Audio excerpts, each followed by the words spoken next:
Once upon a time, there was a powerful and rich leader. He was incredibly brilliant. He had an eye for beauty, as they say.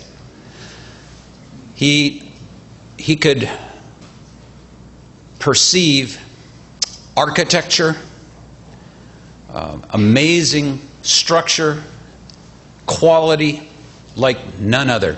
And he had the means to create it and to obtain it. He brilliantly developed his own houses into things that were amazing architectural wonders. He was able to plant vineyards that produced and looked really good, produced lots and lots of good tasting wine, some of the best wine. He planted and crafted orchards that produced fruits, amazing fruits of many, many different types. Everything that could amaze the eye and the palate at the same time. You know, water is something that intrigues mankind, and he developed water features, things that would inspire by looking at water. He created them. He created lakes. He created aquifers. Horses, beautiful horses, just the right size and shapes and colors, amazing to look at. He had many, many thoroughbred horses.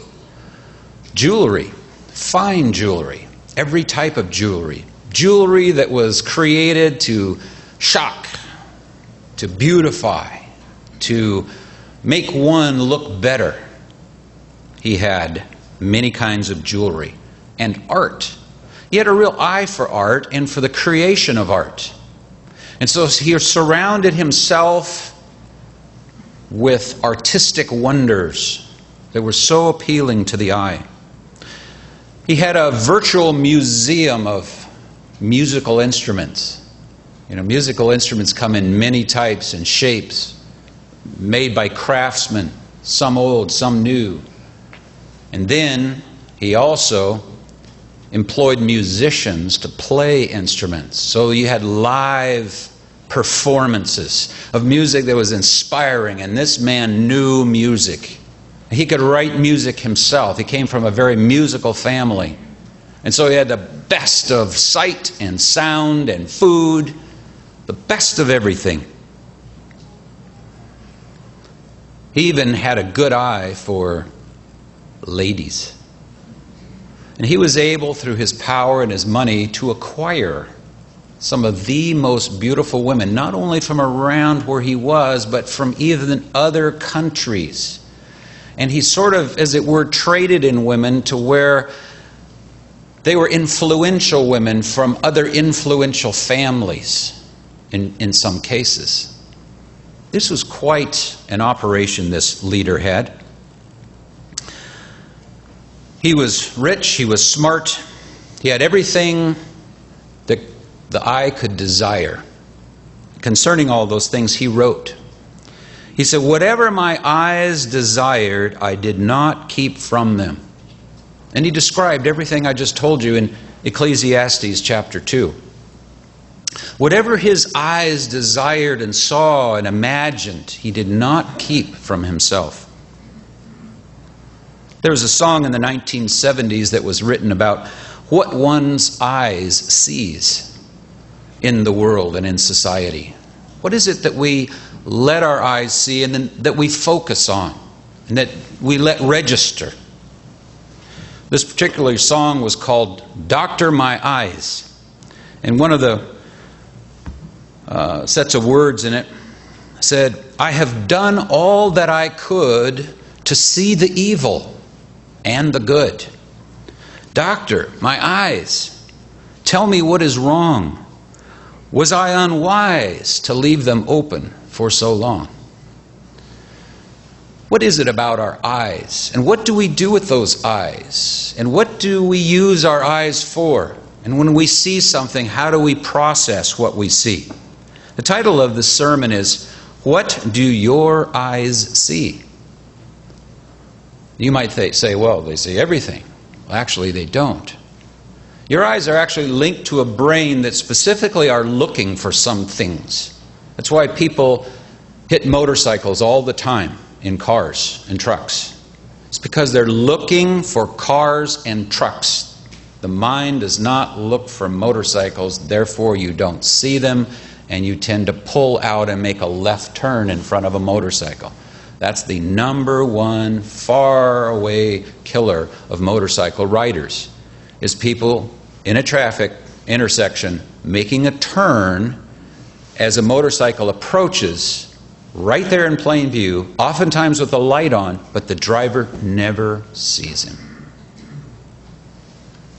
What is it that you and I see? What do we look for? What do we hope to see when we look out the window, when we look across the room, when we get up in the morning? What is it that we say, oh, I hope to... What is it that we're looking for? We might ask it this way. What is your focus? What's focus about? Focus is about the eye. What is your life's focus? You know, you can see a lot of things, but what are you focused on? What is the focus of your life? So let's examine the concept today of what do your eyes see and what do my eyes see? The eye can be a metaphor for what we're thinking about, what's important to us, or what makes us feel a certain way. The eye is the entry point, as it were, for things that are visual. We also have sound and touch and feel and taste, but the eye is really something that we depend upon. Just to show you, it showed me, the difference of what an eye sees, as we were driving out of Yosemite National Park the other day, came along vertical walls, thousands of feet high it seemed. I'm not sure the exact height, but these extremely high walls of granite that have been carved out by glaciers and left a valley floor that's full of grass and trees by these pronounced vertical walls of glaciers. And some of the old rivers that used to go across now just fall all the way into the valley, and they're quite dramatic and majestic. And so driving along, looking at these big mountains, my wife said, oh, there's a painter over there in the field. Painter. Yeah, well, okay, let me see that painter. I had about this much time to glance back and see the painter. Now, before I glance back, you know how fast the mind is. You know what he was painting, right? Well, what do you think he was painting? Standing in the middle of the field, grassy field. Beyond that's a forest of big, tall ponderosa pines. Beyond that is this dramatic upheaval of rock. Sky above that. It's very majestic. And I was kind of curious as to how he would get those mountains onto that canvas. And in an instant I glanced back. I saw the mountains and I saw the forest. But that wasn't what he was painting. Those were just kind of wispy there. He was painting wildflowers. He was painting the vibrant colors that were popping out of the grass. And it was just a sea of color of orange and yellow and blue and purple that was popping out of the grass. I never saw wildflowers. In my mind, I cannot remember wildflowers. That person was painting wildflowers. I had scanned out the wildflowers. I told my wife seconds before, I hope we see elk. I was looking for elk. Didn't see elk. I also didn't see wildflowers. What is it that our eyes are seeing? Prejudiced eyes reel at the sight of another person of a different race, a different color, a different shape, a different age, different sex, whatever. That's what they're looking for. They're looking for something that's inferior, shouldn't be here. Some competition. They're missing whatever else is there. Covetous eyes, they're constantly scanning for what they wish they were or for what they wish they had. They're not seeing what they have and what God has given or provided as an environment. They're looking for what they don't have, what they could be if somebody else wasn't that. Peter condemns some in the church whose eyes are filled with adultery. eyes filled with adultery. It must mean you're scanning for, the sort of a lust of flesh. I want to see that flesh. I want to see that thing. I want to think about doing something that's not mine. It has nothing to do with me, but that's what I want to do. That's what I want to be involved in. That's what I'm looking for. John warns in 1 John 2:16 not to have eyes for the things of this world. He says, "For all that is in the world, the lust of the flesh, the lust of the eyes, and the pride of life, it's not of the Father, that's of the world." And yet the pride, oh, look at me, or look what I can be, or the lust of the flesh, or the lust for flesh, the lusts of the things that aren't ours, that's of this society, this cosmos. It's not of the Father. That's not why we're here. Remember, humans' eyes sift out those things that are important to them, the things that they want to focus in on. Eve's eyes were drawn from God. Imagine that. Wouldn't you like to see God? Wouldn't you like to be around God? If you think about God, especially on the Sabbath and when you're praying, wouldn't it be great to encounter God personally? Her eyes weren't on God. Her eyes weren't on godliness or anything. Her eyes were on some fruit, some forbidden fruit that was said to be able to make her wise and to make her live forever and to open her eyes. So her eyes were scanning and she saw the fruit, and the fruit was so desirable. That's all she could see. The fruit of the tree of life was there. She couldn't see that. She could only see that one thing, something that would improve her, it seemed. That's lust. That's lust for something that's forbidden. It's not yours. It's commanded that that's someone else's. I remember that Abram stood up on the plain and he said to Lot, look out there. Use your eyes and look. Wherever you choose, you go put your herds there. Here's Abram, obviously a very wealthy man. The Bible talks about him being a very wealthy and rich man. He was very influential. He was able to put together a private army when needed. To just be able to look at a large section of land where Sodom and Gomorrah were in the distance and say, hey, you can have that and I'll take the rest. Maybe that was deeded to him already. Maybe he had already bought all that land. But Lot, it said, Lot cast his eyes.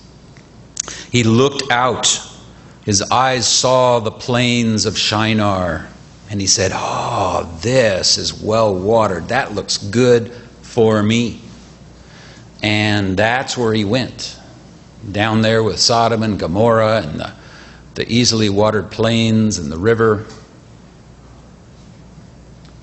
After Hagar conceived, Sarah could only see Hagar through despised eyes because of jealousy. Whenever she saw Hagar, she would look for Hagar. And when she saw her, the Bible says, she despised her. And that's what Sarah could see in life, was a terrible woman. And everything about her was terrible. And she looked for anything that was terrible. Joseph was despised in his brother's eyes. They were so jealous of Joseph. Of course, he was a young guy. You know how teens are, very self-focused and braggadocio, and they don't care about anybody else typically. Well, that didn't go over well with his brothers, and they despised him. And whenever they saw him, they despised him. And yet, in Egypt, when Pharaoh saw Joseph, he extolled and exalted him. Joseph was a fantastic young man through the eyes of Pharaoh, looking at the same individual, but through a different lens. Being able to see something, on the one hand, that is offensive, and that's all you can see, versus being able to see through the offense at something that's a real gold mine and appreciating that every day. What do my eyes see? Really depends on what I look for. Same with you. What are we looking for? What lens do I see through? Is it the lens of self-promotion? How can I go out today and be all that I can be? And use everything and everybody to make me better. And me happier. And me have more stuff. And me have more, self-esteem or whatever it is. So I'll go through the day and I'll look for all those opportunities to promote myself.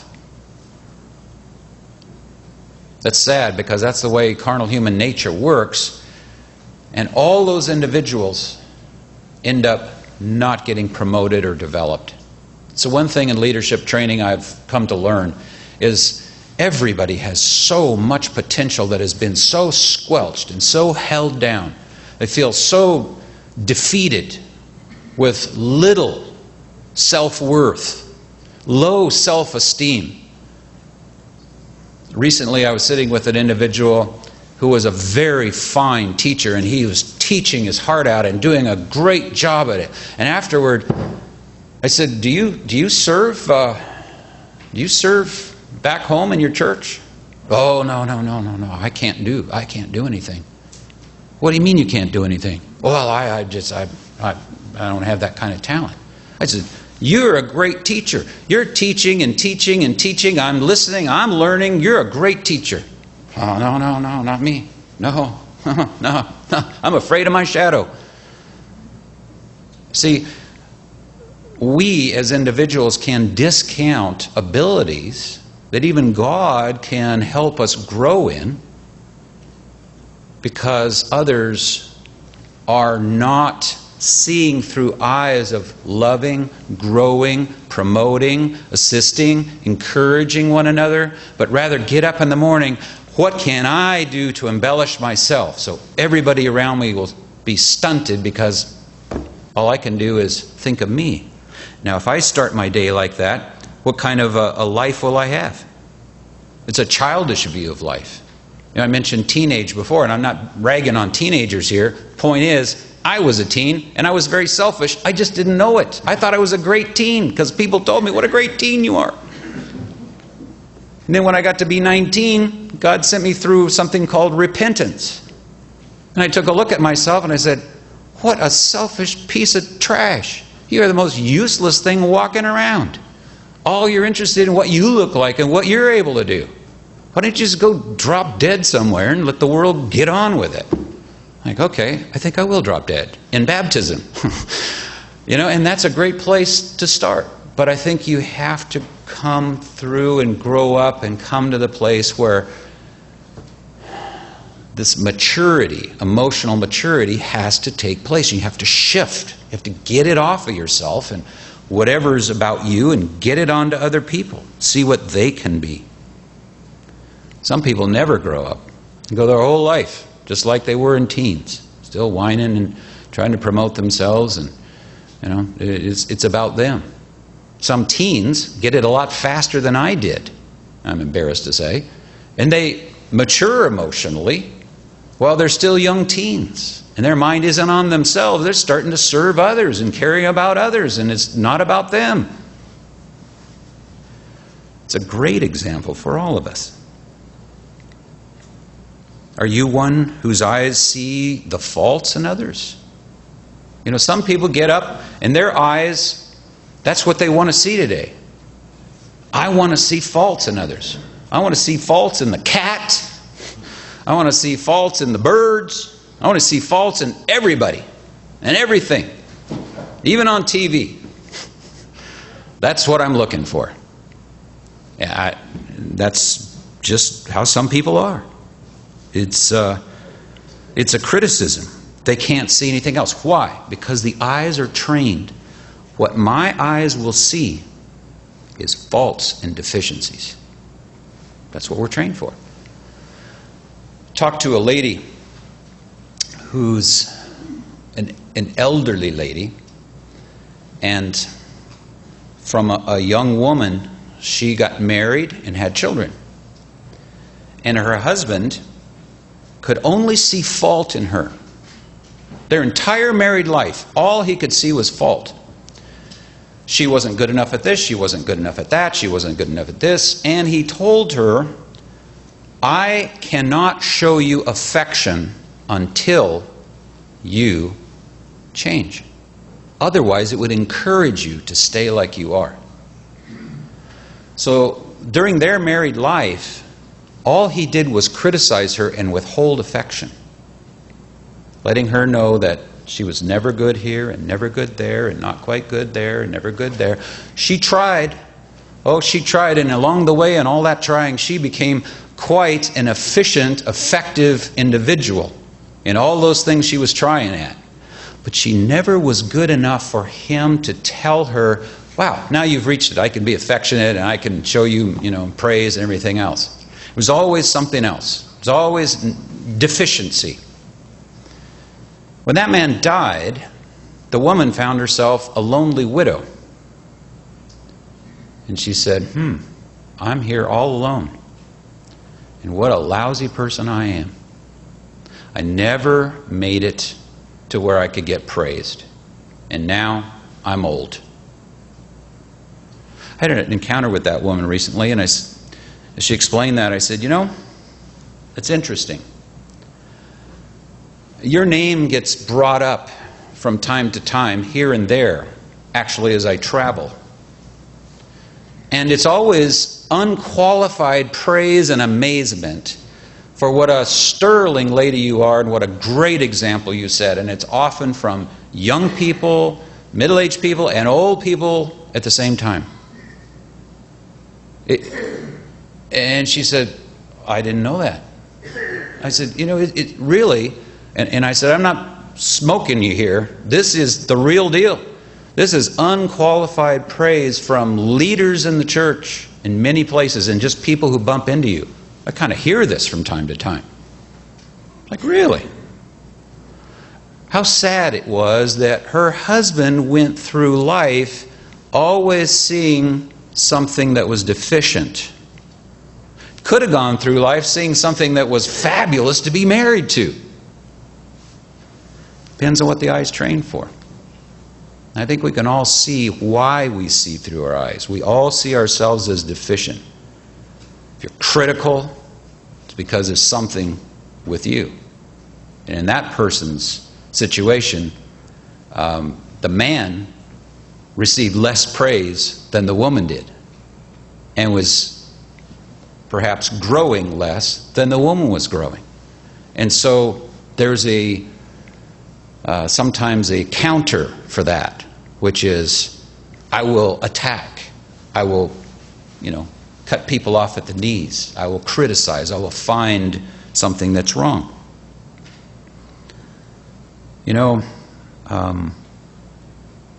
Jesus, in Matthew 7, verse 3, talks about this. Matthew chapter 7 and verse 3. This is just one of the ways we can see out our eyes, but we all tend to do this to a degree. Matthew chapter 7, verse 3 says, why do you look at the speck in your brother's eye? You're using your eye, and you're looking for defects in your brother's eye. Why do you look for that? Why is that what you're looking for? Why don't you see your brother or your sister as a fine individual and praising what they do well, encouraging them, but you're looking for a speck. You're scrutinizing here to find a speck. But you don't consider the plank in your own eye. Well, that's what human nature does. We would rather have a cacophony of issues that other people have and keep our mind busy with all that noise of all the problems and the defects all the time of everybody else, so we can't see the plank in our own eye. It keeps the obvious from our attention. Jesus brings this out.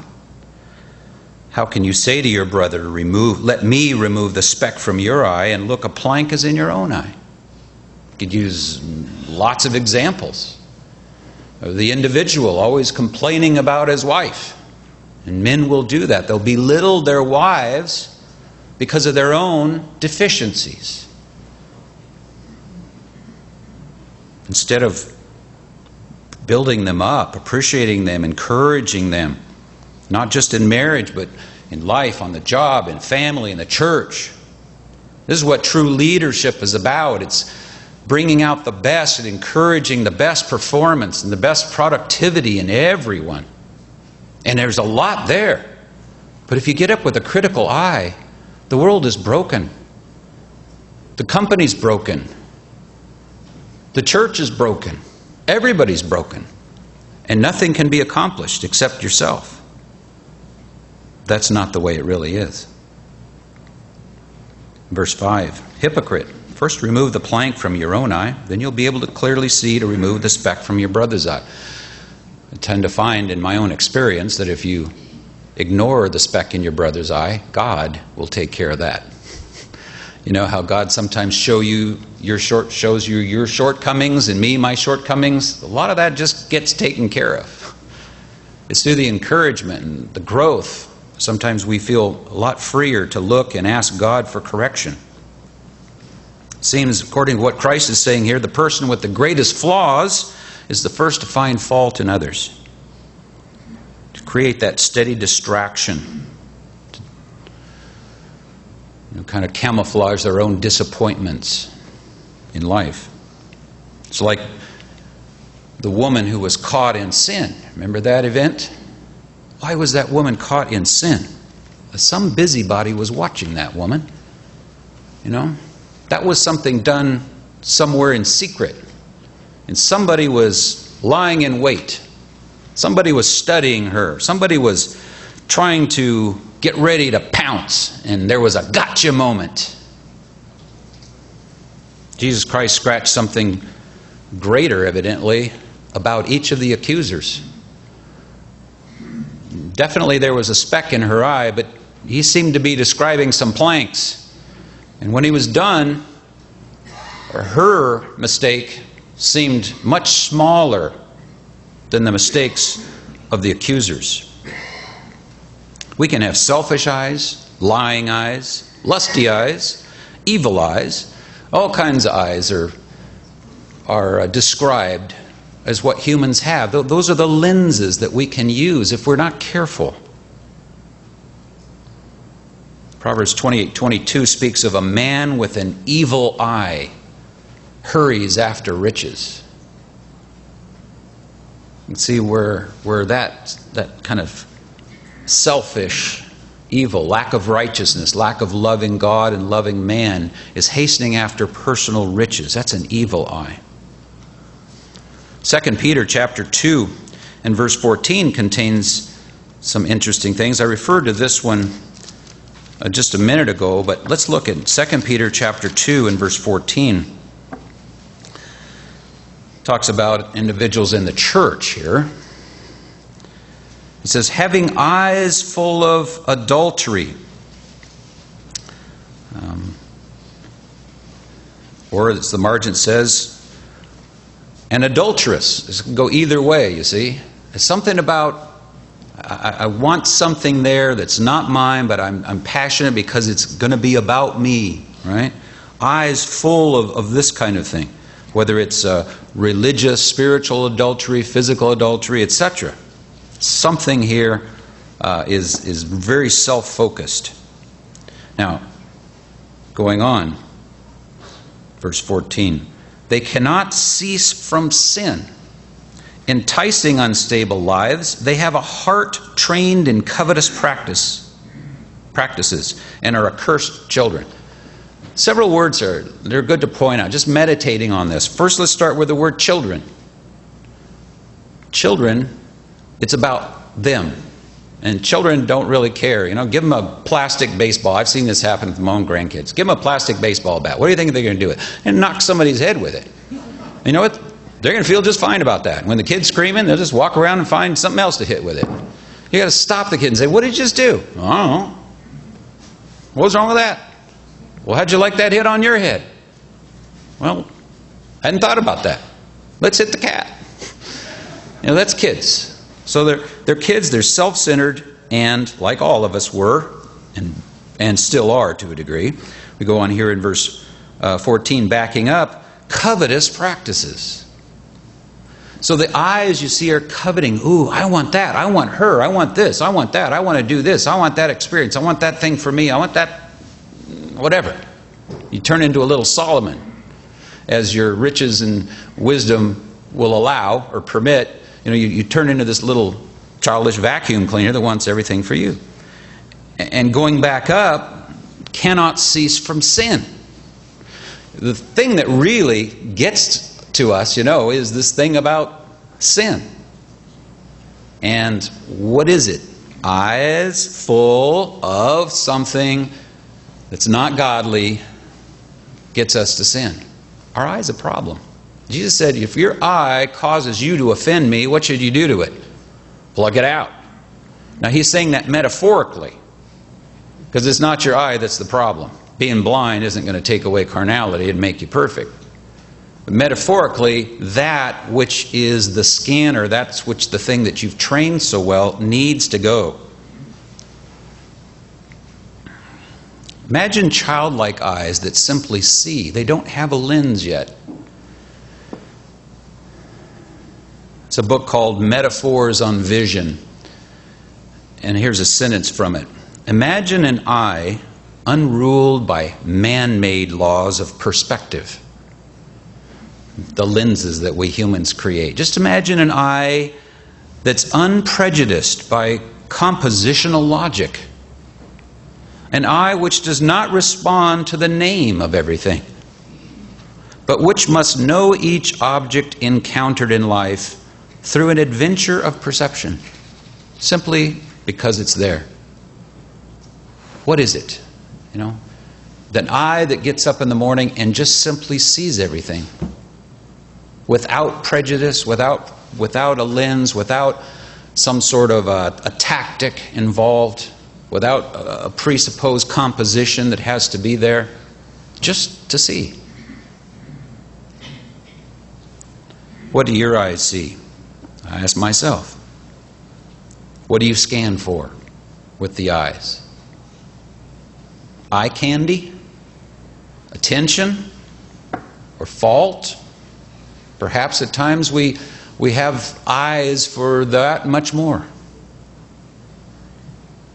There's a play called Man from La Mancha. And that play is about a 16th century, back in the 1500s, a group of convicts who were in prison awaiting the Spanish Inquisition trial. How would you like to be that group of men? Bunch of guys who were rounded up because of what they had perceivably stolen from the church, and the Spanish Inquisition has you in jail and you have a trial. That's a desperate situation. The story was about a madman. And it wasn't about the Inquisition at all. But it was kind of an escape from reality. And he had this madman roaming about. And through his eyes, he saw things differently than everybody else saw them. And everybody knew he was crazy, and he was. But everything he saw was so uniquely, bizarrely different than the way the humans in society saw it. Including, he came to an inn where the innkeeper, typically a prostitute, named Aldonza, was serving in more ways than one. Okay? And this crazy man came in, and she was being used and abused. And she was in a horrible situation, ill-treated and totally disrespected. And he saw her as a queen. An amazing queen. Dulcinea, will you knight me? He asked. Will you knight me? Make me a knight in your court. She thought he was crazy too. Everybody thought he was crazy. The story went on and life went on, and Dulcinea was treated horribly. In the play, the theme song was to dream the impossible dream. Now think about this. You and I live in a world that's imperfect, and we all feel bad about ourselves, and then To dream the impossible dream. When I was a kid, when this play came out, this was done by the Ambassador Chorale. I think it might have even been done as special music in Pasadena once. I mean, everybody's so enthralled and inspired by this song. It just grips you, you know. Here are the words to it.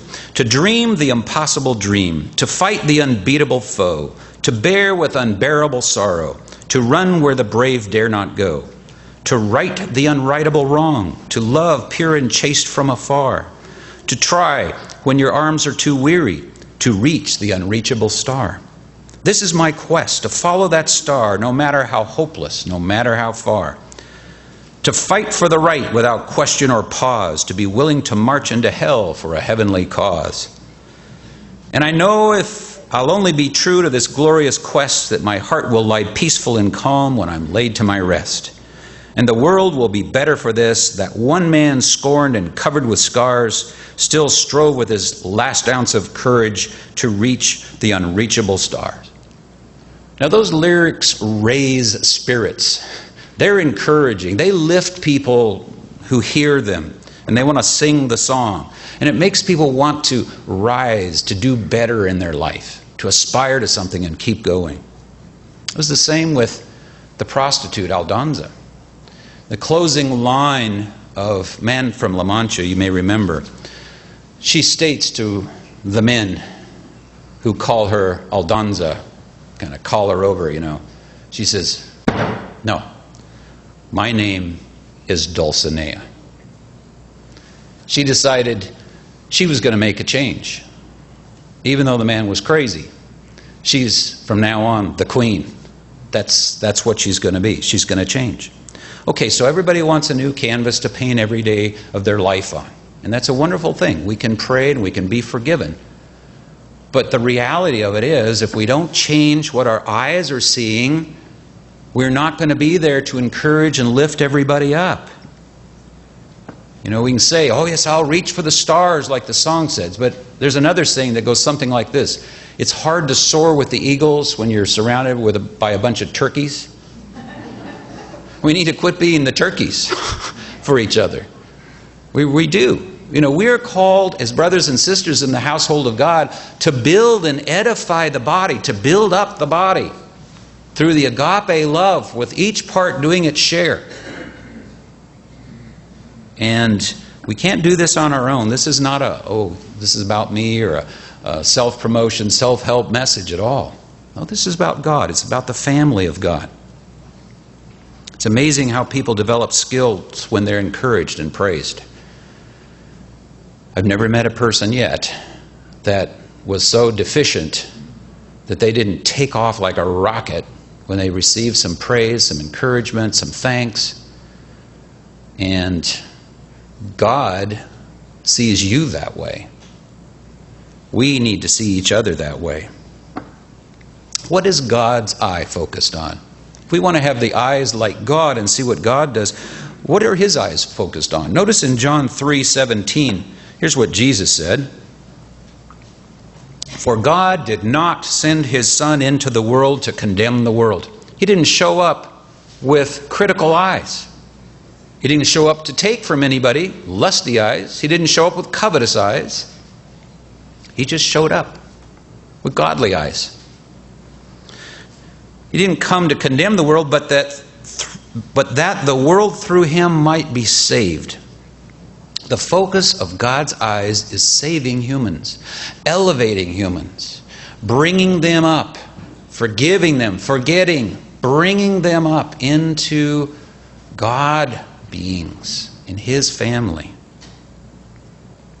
It says in Proverbs 17:9, he who covers a transgression seeks love.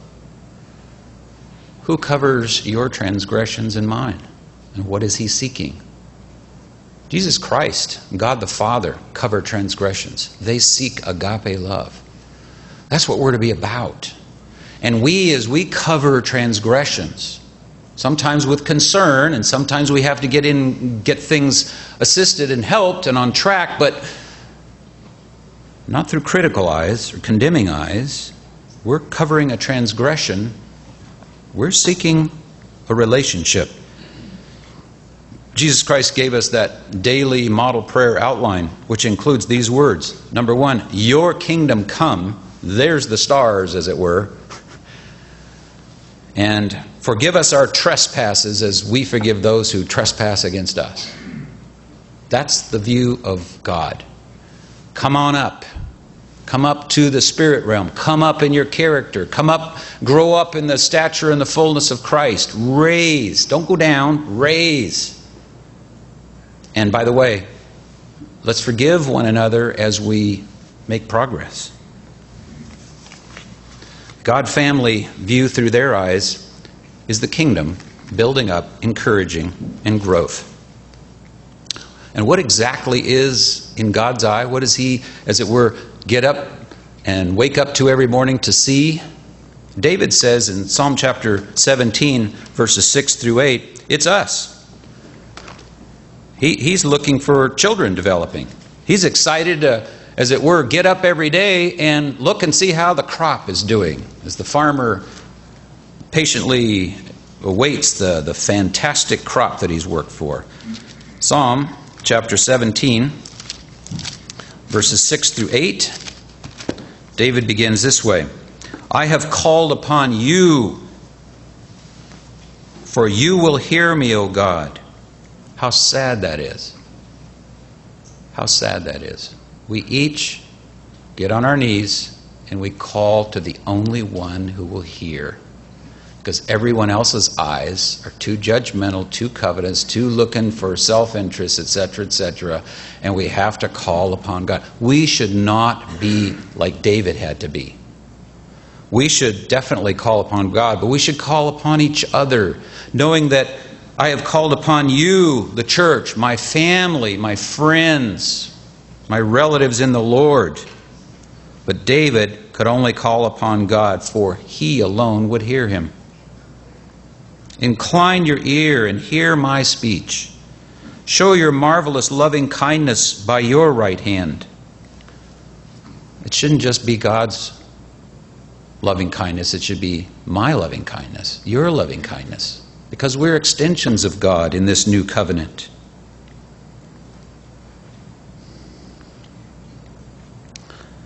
Verse 8. Keep me as the apple of your eye. That's what we are to God. The apple of His eye. What does God want in your eye? Well, you and I are not God. We're not perfect yet. So one of the lessons Jesus gave us was over in Revelation chapter 3 and verse 18, where He says, anoint your eyes with eye salve. Go to the doctor and say, doctor, my eyes. I need some salve. I need to change the way I'm looking through these peepers. I need to see something different. I've had them open too long to the wrong things. Anoint your eyes with eye salve so that you can see. And the context here was about righteousness, about pure gold, about righteous deeds and righteous acts of love and concern for others. That's what we need to wake up and see. What good can I see? Jesus said in Matthew 6:22, the lamp of the body is the eye. Whatever it is you're having your eyes look for is the quality of the view inside. If your eye is good, your whole body is full of light. If you're looking for the right things with the righteous agape concept of helping and serving and moving this family of God forward, you're full of light, He says. Verse 23, but if your eye is bad, your whole body will be full of darkness. If you're looking for lust and greed and criticism, and you're looking for covetousness and self-exaltation, and you're looking for all the things that can embellish your life and make it exciting, well, it's full of darkness. How great is that darkness? That's why He says, if your eye causes you to sin, pluck it out. Get rid of that lens. Don't see like that anymore. Wash your eyes. Ephesians 4 verse 31 tells us the view that we should see. Ephesians 4:31 and 32 says, "Let all bitterness, wrath, anger, clamor, and evil speaking be put away from you with all malice." We're not going to look through those lenses. Those cataracts were taken out. With the cataracts gone, things get all bright and colorful, and we start staring again. Wow, I didn't know that was like that. I forgot that had color. I forgot what sunsets used to look like, and blue sky and water and butterflies. This is like a new world. And that world, verse 32, is being kind to one another, tender-hearted, forgiving one another, even as God in Christ forgave you. We're there to promote one another. Look out for the interests of others. Promote them, help them. Yes, we all want to reach higher. We want to become better, more godlike, do better. We want to grow up more into the stature of Jesus Christ. But in order to do that, believe it or not, we can't do it in a vacuum. We need each other. That's why the whole body grows, Ephesians 4:16, by the part which every part does its share in agape love. So in conclusion, what do your eyes see? Well, they see what you focus on. What is it that you want to focus on? We need the doc to anoint our eyes so that we can see as the God family sees. Let's turn to Philippians chapter 4, verse 8, and read words that were inspired so that we can see as the God family sees. Philippians chapter 4 and verse 8. "Finally, brethren, whatsoever things are true, whatsoever things are noble about other individuals, about other people, whatever things are just, whatever things are pure, whatever things are lovely, whatever things are of good report, if there's any virtue, if there's anything," notice, if there is anything praiseworthy, focus your peepers on that and meditate on these things.